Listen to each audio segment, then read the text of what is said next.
जानकारी प्राप्त करेंगे कि हिमालय जो क्लास 12th ज्योग्राफी से भी बहुत ही महत्वपूर्ण है। सबसे पहले हम ये जानते हैं हिमालय का निर्माण हुआ कैसे। तो एक्चुअल में इसमें क्या होता है कि जो Indian Indian plus Eurasian Eurasian जब प्लेट आपस में टकराती हैं तो किसका निर्माण होता है? हिमालय का निर्माण होता है। यानी भारतीय व यूरेशियन प्लेट जब आपस में टकराई तो हिमालय का निर्माण हुआ। इस प्रकार से इसके जो मध्य भाग में होते हैं, हम बात करें कि हिमालय के जो मध्य भाग है इसके भाग में 33 सागर का अवशेष पाया गया। 33 जो है वो सागर का अवशेष पाया जाता है। और इसका जो बाहरी भाग है वह अवसादी होता है। क्या होता है? अवसादी। अंदर की तरफ जो होता है वो ग्रेनाइट होता है, ग्रेनाइट। तो ये ध्यान रखें, जब इंडियन व यूरेशियन प्लेट आपस में टकराती है तो हिमालय पर्वतमाला का निर्माण होता है। और इसके अंदर जो भाग है, मध्य भाग के अंदर हम बात करें तो इसके बीच में 33 सागर का अवशेष पाया जाता है और बाहरी भाग इसका अवसादी चट्टानों का बना है, अंदर वाले भाग में ग्रेनाइट चट्टान पाई जाती है। तो यह हमारे सबसे पहले हमने ये जाना कि हिमालय का निर्माण आखिरकार किस प्रकार की चट्टानों से हुआ। तो आप बताइए हिमालय का निर्माण किस प्रकार की चट्टानों से होता है? जब इंडियन और यूरेशियन चट्टानी प्लेटें आपस में टकराती है तो हिमालय का निर्माण होता है। अब यहां पर बात आती है कि जो हिमालय है उसका वर्गीकरण यदि हम देखें तो किस प्रकार से उसका होता है। सबसे पहले हिमालय के बारे में बात करें तो हमारा जो महत्वपूर्ण बिंदु है हिमालय पर्वतमाला।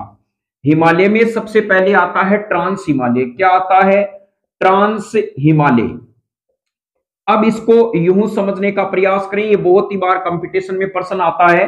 तो यहां पर ये हमारा जो जम्मू कश्मीर वाला इलाका इस प्रकार से रहेगा। यहां पर 3 चोटियां होती है, यह क्रम में है। ये ऊपर वाला भाग ये ध्यान रखें, ट्रांस हिमालय जो भाग है वो जम्मू कश्मीर में है। इसकी फर्स्ट चोटी, सेकंड नंबर और तीसरी, यह चोटियों का कभी क्रम पूछा जाता है। यह डायरेक्शन हमें पता है दक्षिण से उत्तर की तरफ होती है। तो यह पहली जो चोटी होती है वो होती है काराकोरम। काराकोरम, काराकोरम। फिर होती है लद्दाख, लद्दाख। और फिर नंबर तीसरी चोटी है जास्कर। तो इन चोटियों के आप ध्यान रखें कि हिमालय ट्रांस हिमालय, यह हिमालय का सबसे ऊपरी भाग होता है, उसको ट्रांस हिमालय कहा जाता है। इसमें काराकोरम, लद्दाख और जास्कर इस प्रकार की चोटियों का क्रम होता है। काराकोरम में काराकोरम दरा पाया जाता है। क्या पाया जाता है? यानी यहां पर काराकोरम में काराकोरम दरा पाया जाता है। काराकोरम दरा, काराकोरम जो दरा होता है इसमें इस काराकोरम दरा ये क्या करता है? भारत को मध्य एशिया से जोड़ता है। यह भी ध्यान रखें, काराकोरम दरा भारत को मध्य एशिया से जोड़ता है, मध्य एशिया से जोड़ता है। यानी ऐसा कौन सा दरा है जो भारत को मध्य एशिया से जोड़ता है? उसका नाम है काराकोरम दरा। काराकोरम दरा जम्मू कश्मीर में ट्रांस हिमालय के अंदर पाया जाने वाला भाग है। और काराकोरम जो दरा है यहां पर, यहीं पे हम कह सकते हैं जो काराकोरम जो चोटी है, यानी यहां पर एक सियाचिन ग्लेशियर पाया जाता है। सियाचिन ग्लेशियर पाया जाता है। ग्लेशियर, ग्लेशियर का मतलब होता है यहां पे बर्फ पिघली हुई होती है। यह सियाचिन भाग है जो एलओसी यानी पाक अधिकृत कश्मीर के अंतर्गत यह भाग आते हैं, सियाचिन। तो यहां पर काराकोरम क्या होता है? यह सियाचिन क्या है? दुनिया का सबसे ऊंचा युद्ध स्थल है। दुनिया का सबसे ऊंचा युद्ध स्थल, सबसे ऊंचा युद्ध स्थल है, युद्ध स्थल है। दुनिया का सबसे ऊंचा युद्ध स्थल कौन सा है? सियाचिन ग्लेशियर है। और यह ध्यान रखें यहां पर काराकोरम जो दरा है यानी काराकोरम जो चोटी है वहां पर एक नुब्रा नदी बहती है। कौन सी नदी बहती है? नुब्रा नदी बहती है। यह नदी वहां पर टेम्परेचर कम हो जाने से इस नदी में बर्फ क्या है यानी जम जाता है, पानी है वो जम जाता है और किसका निर्माण करता है? सियाचिन ग्लेशियर का निर्माण करता है। कंपटीशन में बहुत बार प्रश्न आया है सियाचिन ग्लेशियर क्या है? तो हम कह सकते हैं नुब्रा नदी है। दुनिया का सबसे ऊंचा युद्ध स्थल कौन सा है? सियाचिन ग्लेशियर है। और काराकोरम जो दरा है वो यहाँ पे काराकोरम श्रेणी में पाया जाता है। इनकी 3 चोटियां हैं। अब यदि बात आती है ट्रांस हिमालय की सबसे ऊंची चोटी कौन सी है, तो ध्यान रखें ट्रांस हिमालय की सबसे ऊंची चोटी के बारे में बात करें तो ट्रांस हिमालय की सबसे ऊंची चोटी है वो है गोडविन एस्टीन। यानी ट्रांस हिमालय की सबसे ऊंची चोटी, सबसे ऊंची चोटी का नाम है वो है गोडविन एस्टीन। यह भी ध्यान रखें गोडविन एस्टीन सबसे ऊंची चोटी है जिसे K2 भी कहा जाता है। गोडविन एस्टीन ट्रांस हिमालय की सबसे ऊंची चोटी है और इसे K2 कहा जाता है। प्रश्न ध्यान रखें, प्रश्न में पूछा जाए हिमालय की सबसे ऊंची चोटी कौन सी है तब माउंट एवरेस्ट प्रश्न आता है। यदि हमें पूछा जाए ट्रांस हिमालय की सबसे ऊंची चोटी कौन सी है तब गोडविन एस्टीन जिसे K2 के नाम से जाना जाता है। तो चलिए यहां पर ट्रांस हिमालय का मैटर खत्म हो गया। अब मेन आता है हमारे हिमालय का। तो सबसे पहले हम हिमालय के भाग को समझने का प्रयास करते हैं। हिमालय जो है इसके 3 भाग होते हैं। सबसे पहला हिमालय हम कह सकते हैं बाहरी भाग, बाहरी हिमालय, वृद्ध हिमालय, वृद्ध हिमालय, महान हिमालय, हिमाद्री, यह इसके नाम हैं। यानी बाहरी हिमालय, वृद्ध हिमालय, महान हिमालय, हिमाद्री, और जो है दूसरा है मध्य हिमालय, मध्य या हम इसे कह सकते हैं लघु हिमालय। यह इसके दूसरे जो मध्य हिमालय 2 नंबर पे आता है उसका नाम लघु हिमालय भी कहा जाता है। तीसरा जो हिमालय का आएगा वो आएगा शिवालिक हिमालय, शिवालिक हिमालय या हम इसको कह सकते हैं यानी बाहरी हिमालय, बाहरी हिमालय, हिमालय। और यह हमारे पास में हो जाएगा आंतरिक हिमालय, आंतरिक हिमालय। यानी हिमालय के 3 भाग हो गए, आंतरिक हिमालय यानी महान हिमालय, मध्य हिमालय और शिवालिक हिमालय।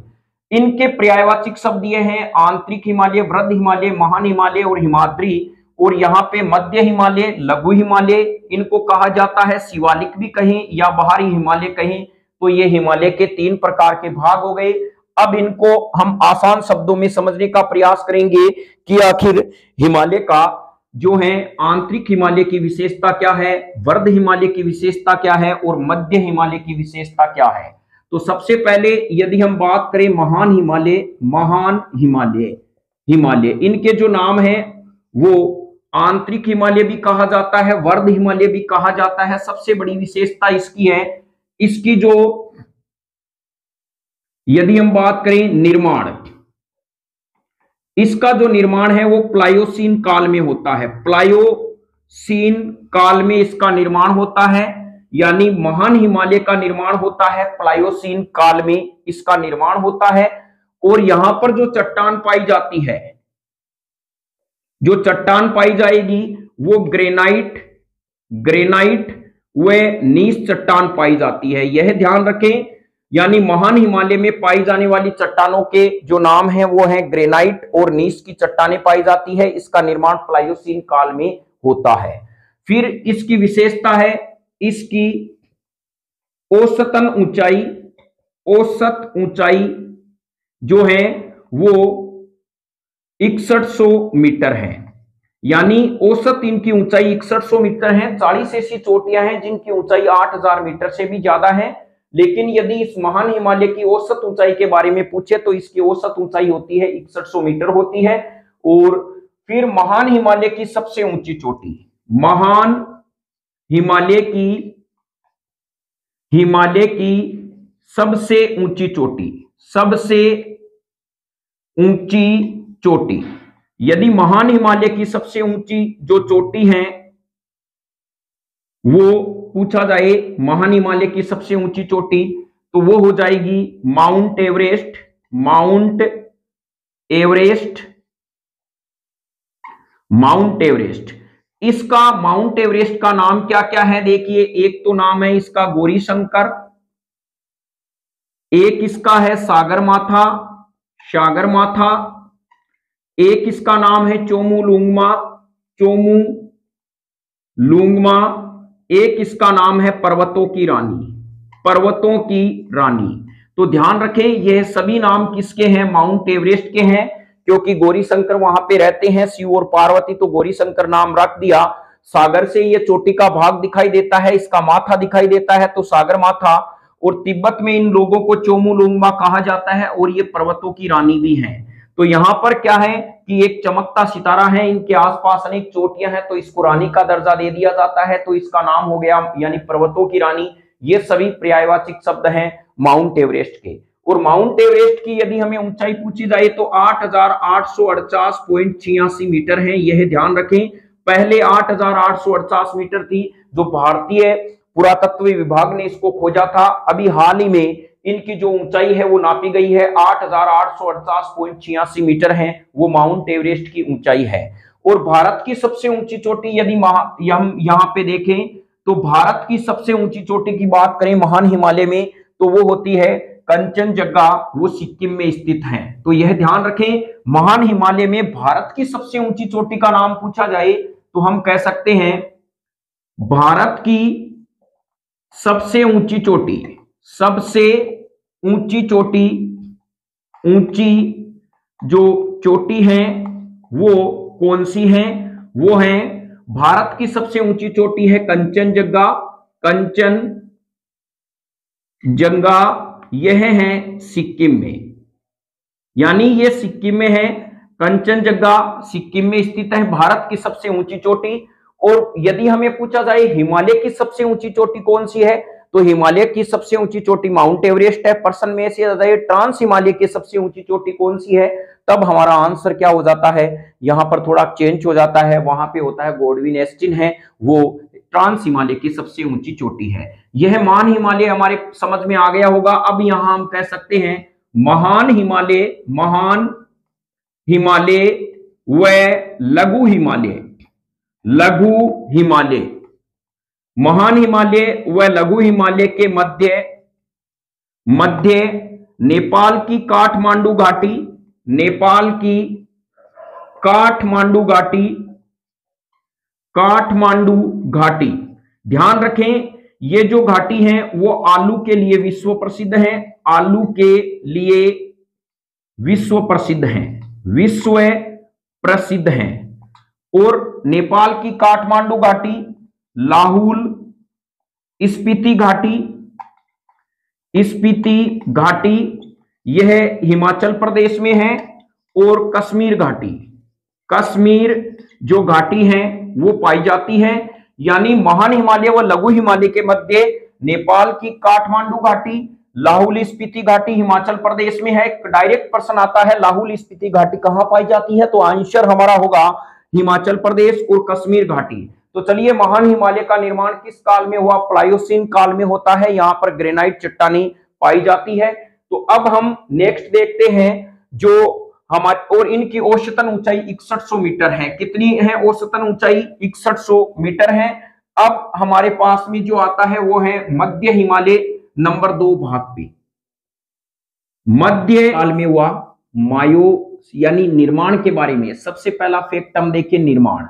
निर्माण इसका कब होता है? मायोसीन काल में। मायोसीन जो काल है उसमें मध्य हिमालय का निर्माण होता है। और इसमें जो चट्टान है वो कौन सी पाई जाती है? जो चट्टान इसके अंदर पाई जाती है वो है यानी क्वार्ट्जाइट चट्टान, क्वार्ट्जाइट चट्टान पाई जाती है। मध्य हिमालय में क्वार्ट्जाइट चट्टान पाई जाती है। औसत ऊंचाई की बात करें, औसत ऊंचाई, औसत जो ऊंचाई है वो पाई जाती है, औसत ऊंचाई जो है वो होगी इसकी 4500 मीटर।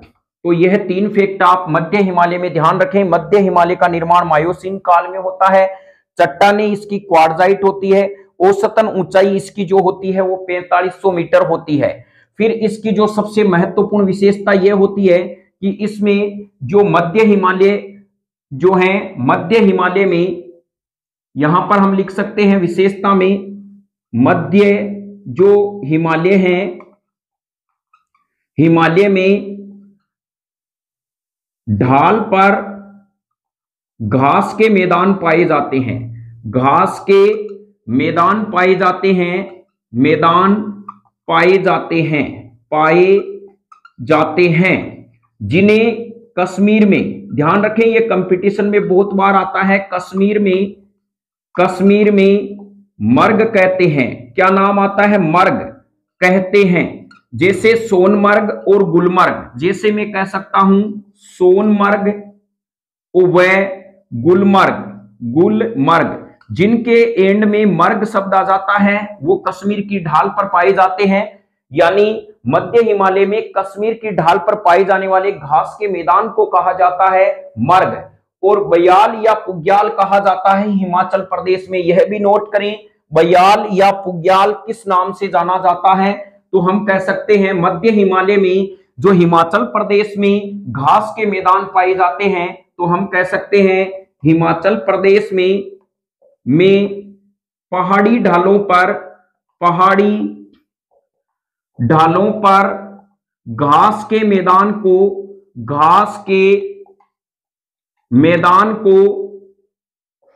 को बयाल या पुग्याल कहते हैं। यह भी आप ध्यान रखें, हिमाचल प्रदेश में इस नाम से जाना जाता है। यानी हिमाचल प्रदेश में पहाड़ी ढालों पर घास के जो मैदान होते हैं उसे बयाल या पुग्याल के नाम से, जबकि कश्मीर में पाए जाते हैं उन्हें किस नाम से जाना जाता है, उन्हें मर्ग के नाम से जाना जाता है। फिर हमारे पास में आता है नेक्स्ट जो है वो लघु हिमालय। कौन सा हिमालय आएगा, हम कह सकते हैं महान हिमालय और लघु हिमालय सेम ही है। तीसरा हमारे पास में आता है शिवालिक हिमालय, शिवालिक, तथा एक और हमारे पास में इसका नाम अभी हमने कहा था बहारी हिमालय, बहारी हिमालय। तो इसकी भी चलिए विशेषता देख लेते हैं, क्या विशेषता होती है। इसका जो निर्माण होता है, निर्माण वो ओलिगोसीन काल में होता है, ओलिगोसीन काल में होता है। यानी जो शिवालिक हिमालय है उसका निर्माण ओलिगोसीन काल में होता है। यहां पर जो चट्टान पाई जाती है, चट्टान होती है कोग्लोमेरेट, कोग्लोमेरेट चट्टान होती है। यानी यहां पर्सन ये भी कह सकते हैं कि शिवालिक हिमालय में कोग्लोमेरेट चट्टान ही क्यों पाई जाती है, ग्रेनाइट व नीस क्यों नहीं। तो इसका आंसर यही है क्योंकि इसका निर्माण ओलिगोसीन काल में हुआ है, ना कि प्लायोसीन काल में। तो यहाँ कोग्लोमेरेट चट्टान मिलेगी, ना कि ग्रेनाइट व नीस चट्टान मिलती है। तो यह आपका कंसेप्ट यहाँ पे क्लियर होना चाहिए। फिर यहाँ पे हम कह सकते हैं कि यहाँ पर जो घाटियां पाई जाती है, अर्थात शिवालिक व मध्य हिमालय के मध्य घाटी के पूर्वी भाग को द्वार क्या कहते हैं, द्वार, जैसे हरिद्वार कहा जाता है, हरिद्वार, तथा पश्चिम भाग को दून कहते हैं, दून कहते हैं। यह भी बहुत ही महत्वपूर्ण है, क्या कहा जाता है, दून, जैसे देहरादून। तो यह ध्यान रखें, शिवालिक पर्वतमाला का निर्माण ओलिगोसीन काल में हुआ है। इसमें कोग्लोमेरेट चट्टान पाई जाती है। शिवालिक व मध्य हिमालय के मध्य घाटी में पूर्वी भाग को द्वार कहते हैं, जैसे हरिद्वार, और पश्चिमी भाग को दून कहते हैं, जैसे देहरादून कहा जाता है। इनकी जो औसतन ऊंचाई है वो होती है 1500 मीटर। यह भी ध्यान रखें, इनकी औसतन ऊंचाई है वो 1500 मीटर होती है। तो चलिए, आपने यहाँ पर 3 प्रकार की जो चट्टानें हैं, यानी हिमालय का जो भाग है वो देखा कि कौन कौन से हिमालय किस प्रकार से डिवाइडेशन है। इसको एक बार हम समझने का प्रयास करते हैं।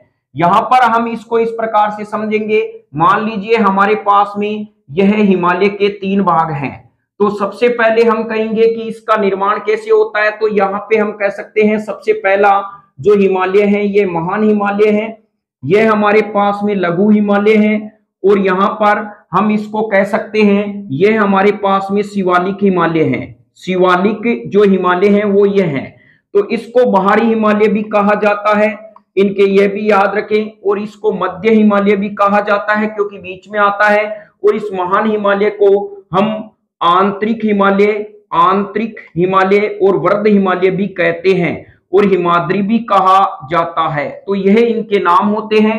तो पहले तो हमें इनके नाम पकड़ने हैं क्या है, फिर हम इनकी विशेषता देखते हैं कि आखिर क्या होता है। तो यहां पर प्लायोसीन काल में इसका निर्माण होता है, इसका मायोसीन काल में होता है, इसका निर्माण ओलिगोसीन काल में होता है। किस में होता है? ओलिगोसीन में। तो हम कह सकते हैं यहां पर इसका शब्द पी लेंगे, इसका एम लेंगे और इसका क्या लेंगे? ए लेंगे। यानी हम कह सकते हैं कि इसमें इस प्रकार से हम याद रख सकते हैं, पापा और माँ क्या याद रखेंगे? इनके लिए जो नाम है याद रखने के तरीके, पापा और माँ, यह हम नाम याद रख सकते हैं, जिससे हमारे ये तीनों ही ट्रिक काम आ जाएंगे। पा का मतलब पी, प्लायोसीन, मैं, माँ, एम, ए, माँ, इस प्रकार से याद रखना है। पी प्लायोसीन, मैं मायोसीन, ए ओलिगोसीन काल में, यानी हम एक का मतलब में से भी लिख सकते हैं ओलिगोसीन होता है। तो हम यहां पर इस प्रकार से यानी पापा और माँ की तरह हम इनको याद रखें। तो पी का मतलब प्लायोसीन, एम का मतलब मायोसीन और एक का मतलब आप ऐसे भी ध्वनि निकाल सकते हैं ओलिगोसीन। तो बताइए, महान हिमालय का निर्माण पा प्लायोसीन, फिर माँ एम ए, तो एम का मतलब मायोसीन, मध्य हिमालय, एक का मतलब ओलिगोसीन, ए ओलिगोसीन।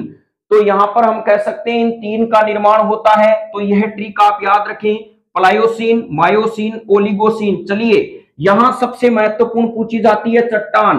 तो चट्टान यहां पर होती है ग्रेनाइट और नीस। कौन सी? ग्रेनाइट, नीस। और यहां होती है क्वार्टजाइट चट्टान, क्वार्टजाइट चट्टान। यहां होती है कोग्लोमेरेट चट्टान। आप कहेंगे याद नहीं होता है। न्यू कंसेप्ट क्लासेस पूरी तरह से आपको इस हिमालय के बारे में जानकारी देगा, पूरा आपके दिमाग में बिठाने का प्रयास करेगा, आपको पूरा 100% याद होगा।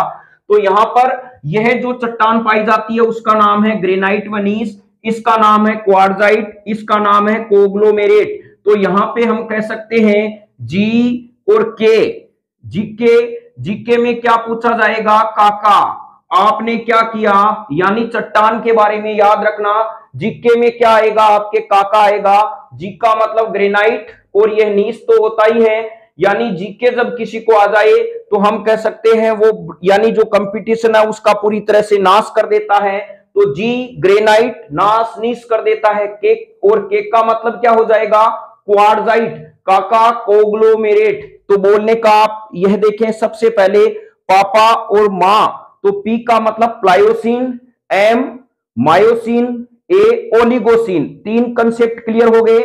महान हिमालय, मध्य हिमालय और हम कह सकते हैं शिवालिक, इनका निर्माण इस काल में होता है। चट्टान कौन सी होती है? चट्टान जीके, काका। जी का मतलब हमारे पास में ग्रेनाइट और नाश कर देता है नीस, के का मतलब क्वार्टजाइट और फिर का मतलब हो जाएगा कोग्लोमेरेट चट्टान पाई जाती है। ये तीनों ही बहुत ही महत्वपूर्ण प्रश्न है। आरपीएससी जो सेकंड ग्रेड की तैयारी कर रहे हैं उनके लिए इनमें से एक नंबर 100% टपकता है। कौन सा किसके अंदर निर्माण होता है, कौन सी चट्टान पाई जाती है।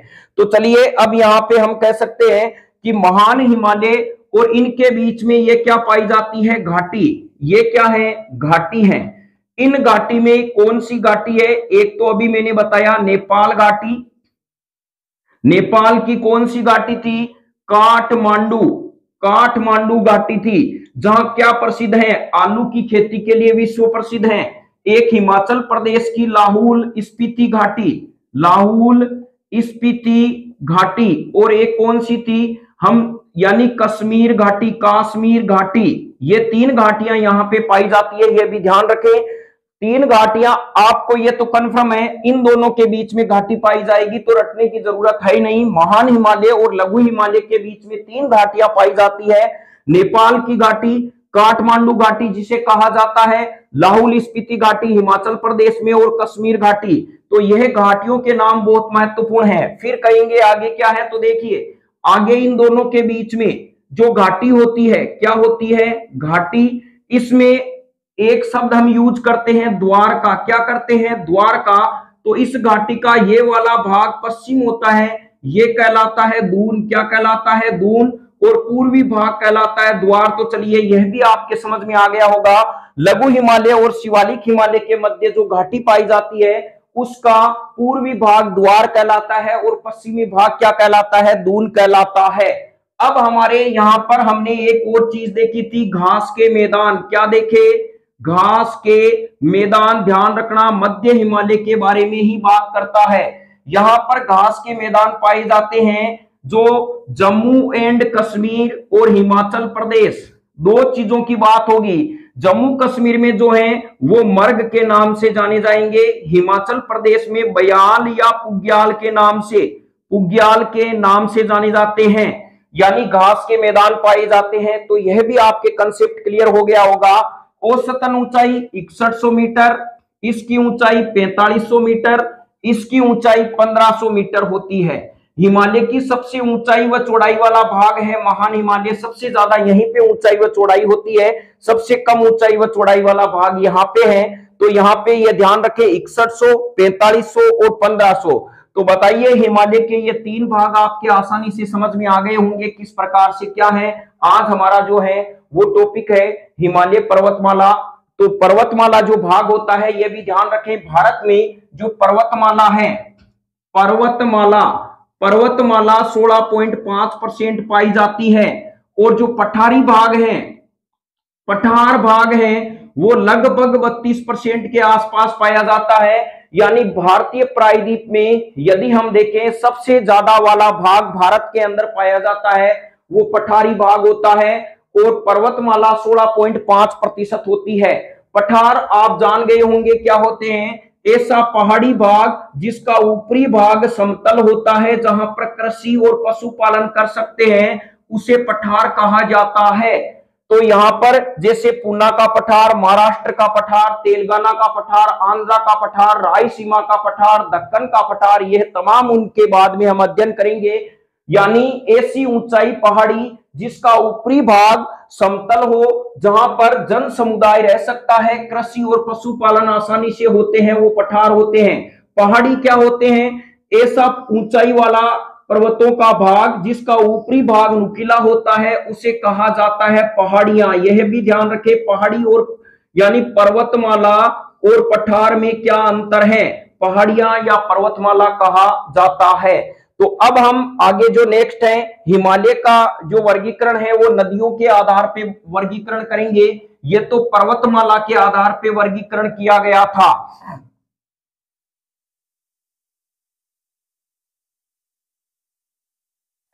फिर हमें कहा जाए हिमालय पर्वतमाला का जो पूरा विस्तार पूछे तो यह भी ध्यान रखें, पूरा विस्तार है जम्मू कश्मीर के नाग पहाड़ से, नाग पहाड़, जम्मू कश्मीर में जो नाग पहाड़ है वहां से लेकर अरुणाचल प्रदेश, इसको हम आगे पढ़ने में एसीपी लिखेंगे शॉर्ट में। अरुणाचल प्रदेश का जो है नामचा बरवा, यह ध्यान रखें, यहां तक हिमालय पर्वतमाला फैली हुई है। जम्मू कश्मीर के नाग पहाड़ से लेकर अरुणाचल प्रदेश के नामचा बरवा तक, यानी पूर्वोत्तर भारत की सबसे ऊंची चोटी है वो है नामचा बरवा, वो अरुणाचल प्रदेश में पाई जाती है। पूर्वोत्तर भारत की सबसे ऊंची चोटी और उत्तरी हिमालय की सबसे ऊंची चोटी माउंट एवरेस्ट है। यह भी आप ध्यान रखें कौन सी पर्वतमाला के बारे में पूछा जाता है। तो चलिए अब हम प्रादेशिक नदियों के आधार पर इनका विभाजन करते हैं, किस प्रकार से है और क्या है। तो नई हेडिंग आप लगा ले, प्रादेशिक नदियों के आधार पे, प्रादेशिक नदियों के आधार पे, नदियों के आधार पर हिमालय का वर्गीकरण, प्रादेशिक नदियों के आधार पे हिमालय का वर्गीकरण। तो देखिए प्रादेशिक नदियों के आधार पे हिमालय का वर्गीकरण, सबसे पहले यदि हम बात करें तो कश्मीर हिमालय, कश्मीर या इसे पंजाब हिमालय भी कहा जाता है। क्या कहा जाता है, पंजाब हिमालय। और दूसरा हमारे पास में जो होता है वो होगा कुमायूं हिमालय। तीसरा हमारे पास में जो होगा वो होगा नेपाल हिमालय। चौथा जो हिमालय हमारे पास में होगा उसकी हम चर्चा करेंगे असम हिमालय। चलिए, यह 4 हिमालय हैं जो प्रादेशिक नदियों के आधार पर हिमालय का वर्गीकरण किया गया है। वहां पर पुराने समय में या वर्तमान में नदियां बहती है, वो जो यानी पर्वतों को काटकर जिनके द्वारा पर्वतमालाओं का निर्माण किया है, उन प्रादेशिक नदी। बात करते हैं कश्मीर हिमालय के बारे में, तो इसका निर्माण होता है सिंधु व सतलज नदी के आधार पर। यानी सिंधु व सतलज नदी ने किसका निर्माण किया था? कश्मीर हिमालय का। अब क का मतलब क्या आएगा? काली सिंध आएगा। तो यहां पे हम कह सकते हैं सतलज व काली सिंध। काली सिंध नदी ने किसका निर्माण किया? काली सिंध नदी ने कुमायूं हिमालय का निर्माण किया। और काली सिंध व तीस्ता, इस नदी ने किसका निर्माण किया? नेपाल हिमालय का निर्माण किया। ये कंपटीशन में सीधा प्रश्न आता है, या हम कोई 11th क्लास के अंदर यदि हम एग्जाम देते हैं तो उसमें भी एनसीईआरटी बेस में इन्वॉल्व प्रश्न किए जाते हैं। नेपाल हिमालय का निर्माण किन नदियों से हुआ था? तो हम कह सकते हैं काली सिंध व तीस्ता नदियों ने नेपाल हिमालय का निर्माण किया। असम हिमालय के बारे में बात आती है, तो असम हिमालय का निर्माण होता है तीस्ता व दिहांग नदी से। किससे होता है? दिहांग जो नदी है वो किसका निर्माण करती है? असम हिमालय का। तो ये 4 नदियों के आधार पर हिमालय का वर्गीकरण आप याद रखें। कश्मीर हिमालय सिंधु व सतलज नदी द्वारा, कुमायूं हिमालय सतलज व काली सिंध नदी, नेपाल हिमालय काली सिंध व तीस्ता नदी, असम हिमालय तीस्ता व दिहांग नदी। ये किन का निर्माण करती है? हिमालय का निर्माण करती है। अब हम देखेंगे मध्य हिमालय का जो वर्गीकरण है वो किस आधार पर किया गया है। मध्य हिमालय में आने वाली चोटियां कौन कौन सी हैं? तो यहां पर हम कह सकते हैं मध्य हिमालय में आने वाली चोटी या वर्गीकरण भी कैसे। हाँ तो प्यारे बच्चों, जो पीर पंजाल श्रेणी है यह पाई जाती है जम्मू एंड कश्मीर में। पीर पंजाल श्रेणी कहां पाई जाती है? जम्मू एंड कश्मीर में। और ये जो धौलाधर श्रेणी है वो हिमाचल प्रदेश में पाई जाती है। और एक है नंदा देवी, यह पाई जाती है उत्तराखंड में। कहां पाई जाती है? उत्तराखंड में। ये 3 श्रेणियां आप याद रखें। मध्य हिमालय में आने वाली चोटियां पीर पंजाल श्रेणी जम्मू और कश्मीर में, धौलाधर श्रेणी हिमाचल प्रदेश में, नंदा देवी श्रेणी है वो उत्तराखंड में पाई जाती है। अब यहां पर हमने हिमालय के बारे में देख लिया। अब हमारा जो अगला पॉइंट आएगा, यानी हिमालय पर्वतमाला आपने सीख ली किस प्रकार से क्या है। तो चलिए, अब हमारा जो नेक्स्ट पॉइंट है वो है मैदानी भाग। हिमालय पर्वतमाला के बाद में जो महत्वपूर्ण पॉइंट आता है वो है मैदानी भाग। अर्थात हम कह सकते हैं मैदानी भाग है। सबसे पहले ज्यादा रटने की जरूरत है नहीं। भारत के अंदर इसका जो ये 16 पॉइंट जो है 5 यानी 16.5% भाग पाया जाता है मैदानी भाग। और हम कहें पहाड़ी भाग भी जो है पर्वतमाला या पहाड़ी भाग पर्वतमाला यह भी क्या होगा? 16.5% होगा। और जो पठारी भाग होता है ये अभी हमने बताया लगभग 32%, यानी कहीं 31 है कहीं 31.54 है, तो आप 32% का आंकलन लेके चले तो लगभग 32% पाया जाता है। अन्य भाग में आ जाते हैं, द्वीपीय भाग आ जाते हैं, मरुस्थलीय भाग आ जाते हैं, तो वो मिला के जो होते हैं वो 31% के आसपास हमारे क्या आ जाएंगे? ये आ जाएंगे। तो ये ध्यान रखें, पर्वतमाला 16.5%, पठारी भाग 32%, मैदानी भाग 16.5% होते हैं। अब मैदानी भाग में क्या क्या आते हैं उसका हम अध्ययन करेंगे। तो सबसे पहले आप नोट लगा के रखें, मैदानी जो भाग है उसमें क्या क्या आएंगे। मैदानी भाग में सबसे पहले आता है हमारे पास में उत्तर का मैदानी भाग। उत्तर का जो मैदानी भाग है इसमें क्या क्या आएगा? इसमें आएगा गंगा और ब्रह्मपुत्र जो पुत्र हैं वो नदियों के द्वारा बनाया गया मैदान उत्तर का मैदानी भाग कहलाता है। यानी गंगा नदी व ब्रह्मपुत्र नदियां जो मैदानी भाग बनाती है उसको कहा जाता है उत्तर का मैदानी भाग कहा जाता है। अब इसके अंदर इनके अलग अलग भाग आते हैं। इनके अलग अलग जो भाग देखेंगे, सबसे पहले आता है भाबर, एक आता है तराई, एक आता है बागड़, एक आता है जो खादर। यह इस प्रकार के जो भाग आते हैं, भाबर, तराई, बागड़ और खादर। तो चलिए इनके बारे में हम जानने का प्रयास करते हैं। भाबर क्या है?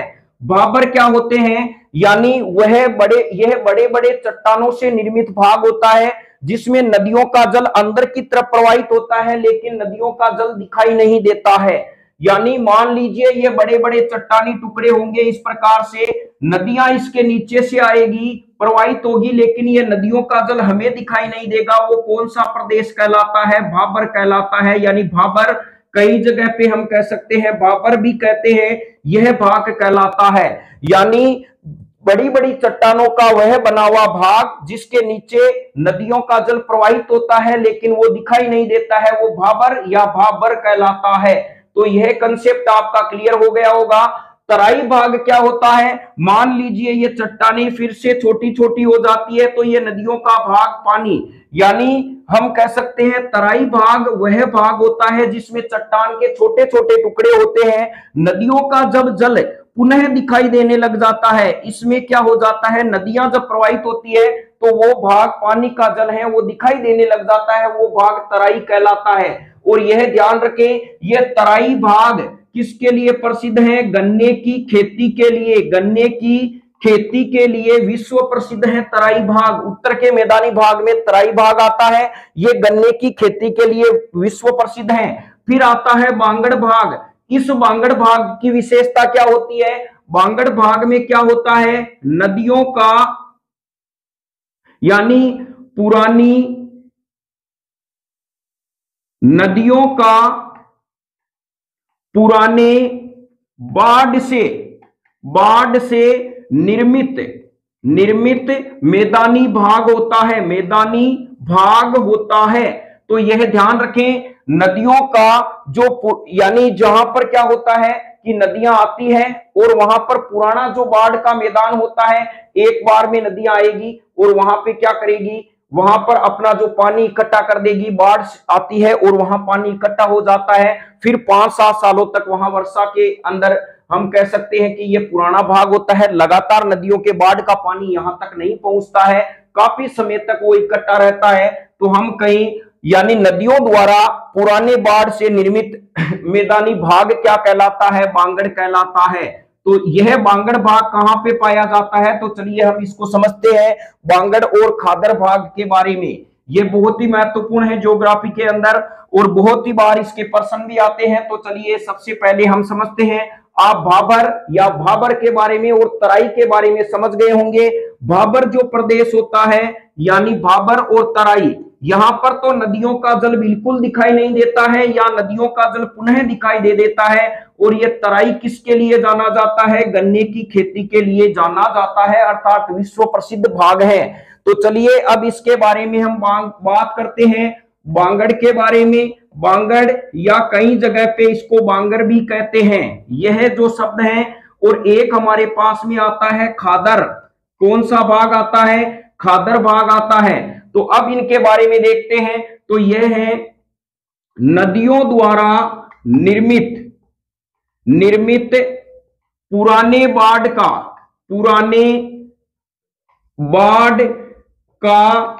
मैदानी भाग ये कौन सा है? बांगड़ प्रदेश कहलाता है। और अब हम कहें ये कहां पे होता है, तो हम यदि भारत का जो मैप देखें इस प्रकार से, यह जो मैप है इस प्रकार से यदि हम मैप देखें तो यह वाला इलाका हमें पता है, इधर जो होता है वो उत्तर प्रदेश का इलाका है। और यहां पर जो है ये पंजाब वाला इलाका है और यहां पर ये हरियाणा वाला इलाका है। इधर का ये हम तुलना करें तो यहां पर हम ये मान सकते हैं मैप के हिसाब से तो पंजाब, हरियाणा और पश्चिमी उत्तर प्रदेश, ये 3 जगह आती है।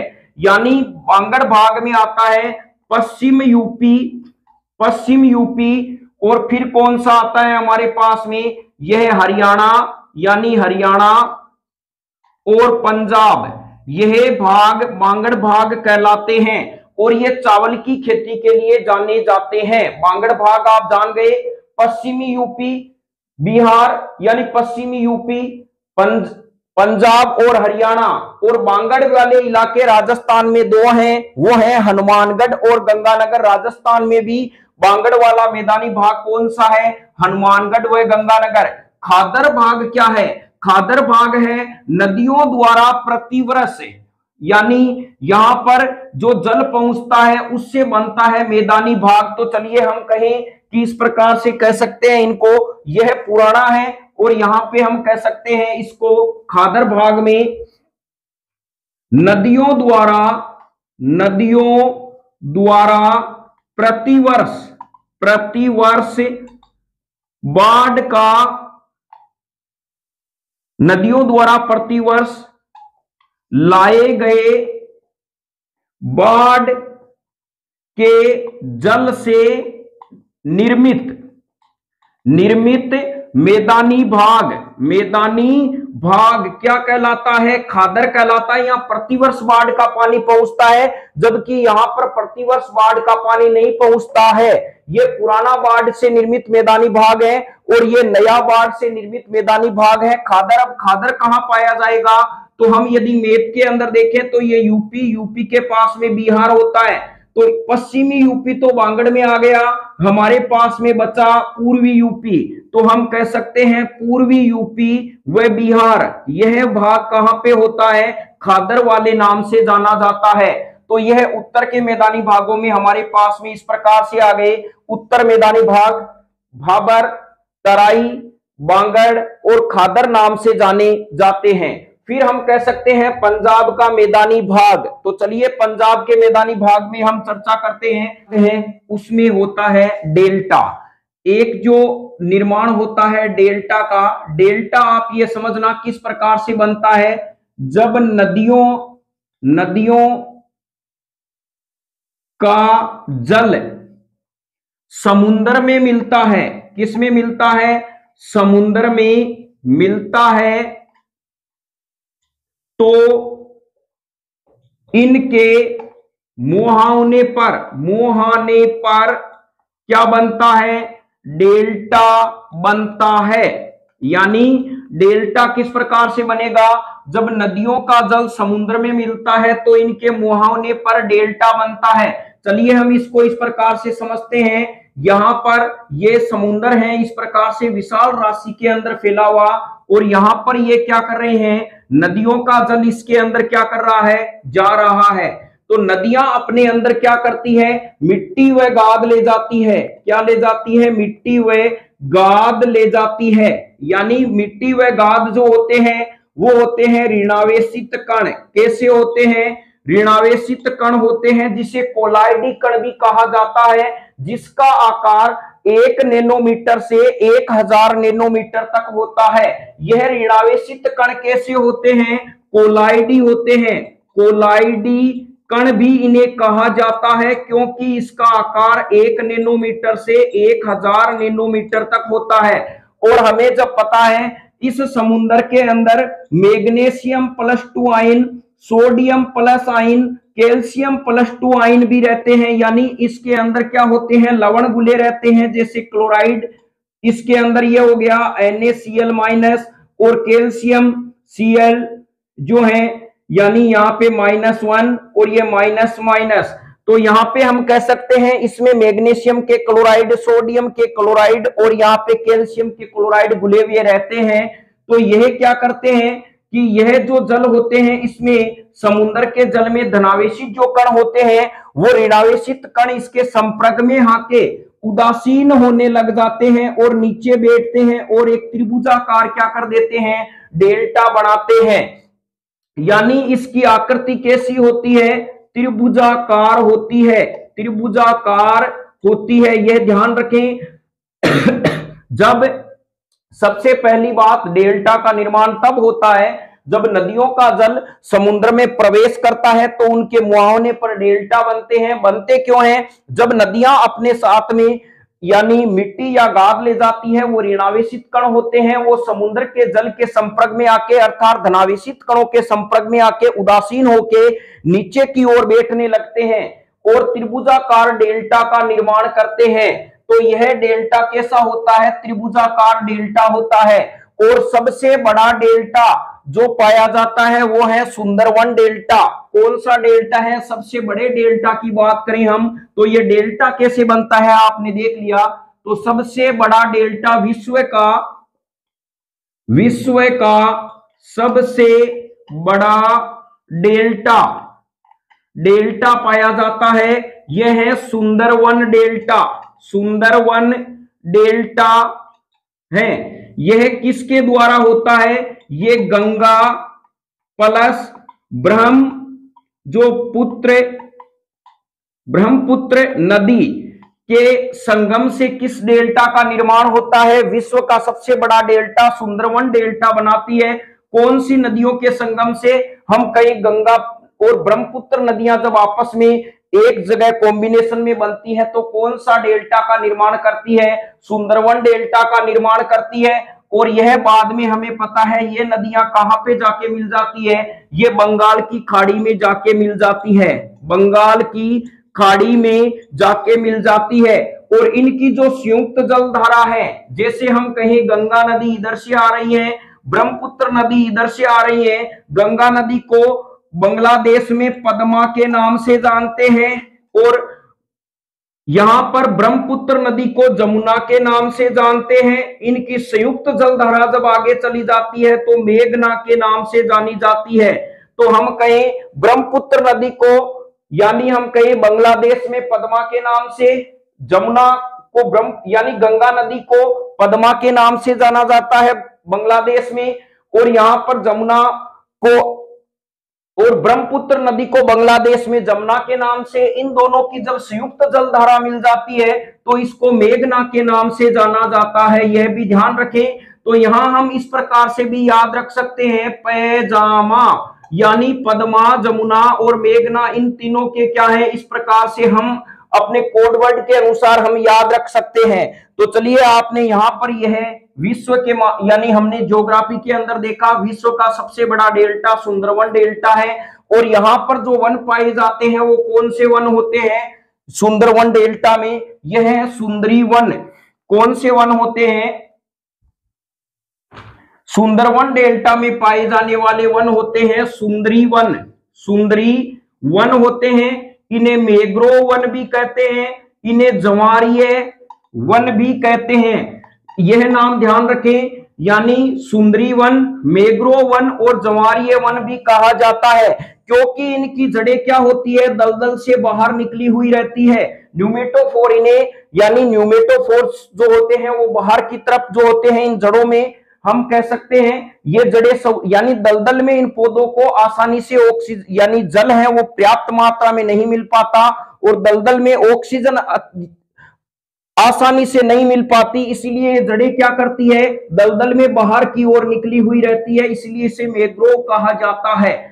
सुंदरी वन सुंदरवन डेल्टा के कारण यहाँ पे है तो इनका नाम सुंदरी वन पड़ा। इसकी सबसे बड़ी विशेषता यह भी है, ये क्या करती है? सुनामी के प्रकोप को रोकती है। ये ध्यान रखें, सुनामी के प्रकोप को रोकती है।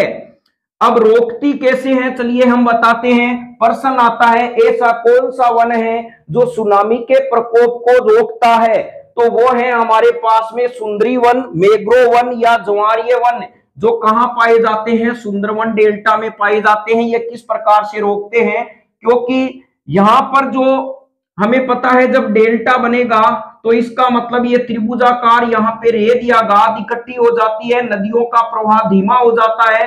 तो यहाँ पर जो वन पाए जाते हैं उनकी जड़ें जल के अंदर ऐसा गुच्छा बना लेती है, तो जब भी जल का प्रवाह तेज आता है तो हम कहें सुनामी, जब समुद्र का जल क्या करता है यानी स्थल की ओर तेजी से बहने लगता है, यानी ये उछाल मार के चलता है समुद्र का जल अपनी लहरों के साथ में, लेकिन ये क्या करती है? ये पानी के अंदर इस पेड़ की जड़ें इसकी रफ्तार को धीमा कर देती है, अर्थात ये सुनामी के प्रभाव को क्या करती है, धीमा करती है। तो यह भी आप ध्यान रखें। अब चलिए नेक्स्ट हम मैदानी भाग में चलते हैं, पंजाब का मैदानी भाग। पंजाब का मैदानी भाग नेक्स्ट हमारा है पंजाब का मैदानी भाग।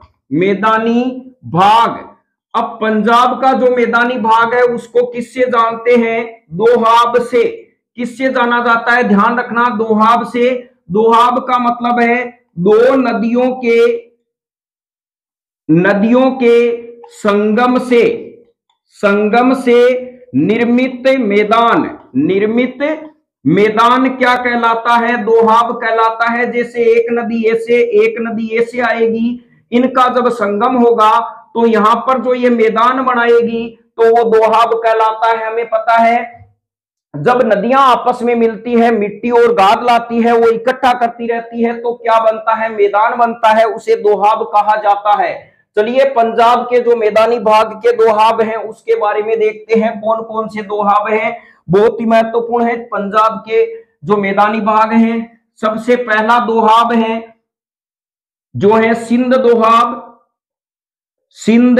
दोहाब। दूसरा हम कह सकते हैं रावी दोहाब। तीसरा बिस्त दोहाब। चौथा रचना दोहाब। चौथा चेज दोहाब।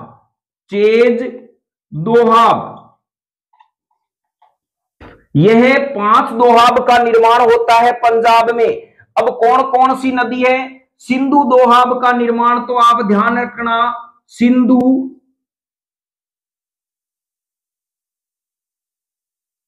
प्लस सतलुज नदी जो बहती है तब दोनों के संगम से किसका निर्माण होता है, सिंधु दोहाब का निर्माण होता है।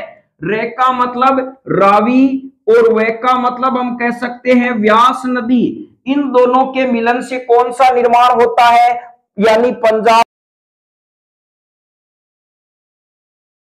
व्यास नदी प्लस हम कह सकते हैं सैका मतलब सतलुज नदी, सतलज या सतलुज नदी के जो हैं इनके मिलने से किसका निर्माण होता है, बिस्त दोहाब का निर्माण होता है। रचना दोहाब रावी प्लस चैका मतलब चेनाब नदी के मिलने से कौन सा दोहाब मिलता है, रचना दोहाब।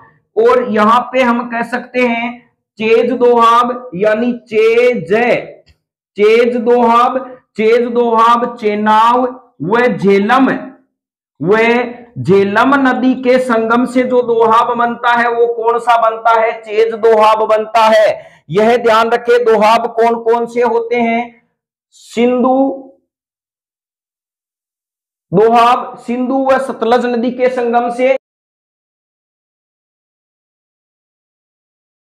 व्यास व सतलज नदी के दो मिलन से, रचना दोहाब रावी व चैका मतलब चेनाब नदी के, चेज दोहाब चेनाब व झेलम नदी के संगम से जो दोहाब बनता है वो कौन सा बनता है, इस प्रकार के दोहाब बनते हैं। तो अब हमारा जो मैटर है वो लास्ट कड़ी के अंदर इन मैदानी दोहों के अंदर हम प्रवेश करते हैं कि कौन कौन से